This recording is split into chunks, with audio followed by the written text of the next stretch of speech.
Warning: our YouTube channel and its videos may contain scenes, language, and content that may not be appropriate for all audiences.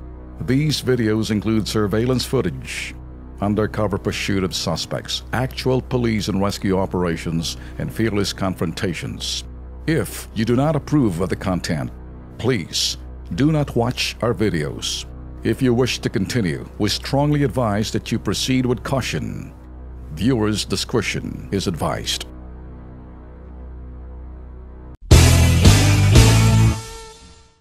Ito ho'y unfiltered ang aking mga sinasabi. Huwag ho kayo magagalit. Kung nagagalit ho kayo, okay lang. Ngayon, para huwag kayo magalit, kayo mga sidilaw, just ignore me. Hindi ba sinabi ko, lesson number 1 from Ben Tulfo?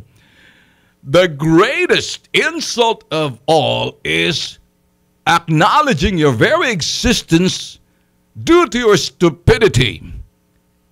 Hindi ba? The greatest, it's insult is acknowledging your very existence and your stupidity. Right? The stupidity. But when you ignore, that's the one that's that really put you to shame and embarrass kasi mantakin mo ba naman dinidedma ka lang. Ignore the ignorance. Sabi nga ho natin. Kaya kung ako ho nagsasalita rito, kayo mga dilaw, huwag nyo na akong pansinin. Ignore nyo lang ako. Don't even acknowledge my existence just like what I said. Di ba? Kasi kung kayo may insulto sa aking pinagsasabi, nakuha kong inyong atensyon. Magagalit kayo ngayon sa akin. Then nakuha kong atensyon nyo. Ang pikon ay talo, hindi ba? Ang pikon ay talo, kaya hinahamon ko kayo, huwag kayo mapipikon. Huwag nyo akong pakinggan. Hayaan nyo ako magsasatsat dito. Tulad ng mga ginagawa nyo. What's good for the gander is good for the goose. Di ba?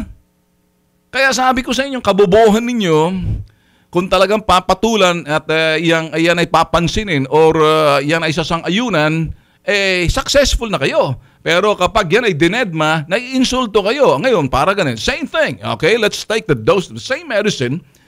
Nagsasalita ako rito, tinatawag ko kayo mga sangkaterba, mga bobo, at ang inyong mga nakakokote, nakatuwad, nandoon sa laba. Kailangan mo ituwad yan para nakatingala sa langit. Kasi ang utak natin nasa sintido. Hindi ba? Masakit magsalita, hindi ba? Kung kayo ho'y nagagalit sa akin, please ignore me. Do not listen to me. You get it? Because when you listen to me, you'll be angry. When you listen to me, either you're gonna hate me or you're gonna like me. But when you ignore me, nothing to lose. Di ba? In the same formula. Kaya sinasabi nga natin, hinahayaan namin kayo magsalita. Pero yung iba kasi, pag tayo nag-react sa mga pinagsasabi natin mga bobo at sangkaterba, mga stupido, talo na tayo dahil napipikon ka. Pag sumang-ayon ka, okay na rin, pero hindi ka rin pwede matawag ng bobo sa ngalan ho na sinasabing malayang pamamahayag. Kung sumasang-ayon ka, nire-respeto ko. Pag sasang-ayon mo sa kalang kabobohan.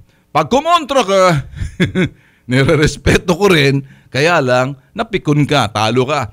Pag dinedma mo, panalo! Hindi ba? Ganun lang sinasabi ni Ben Tulfo.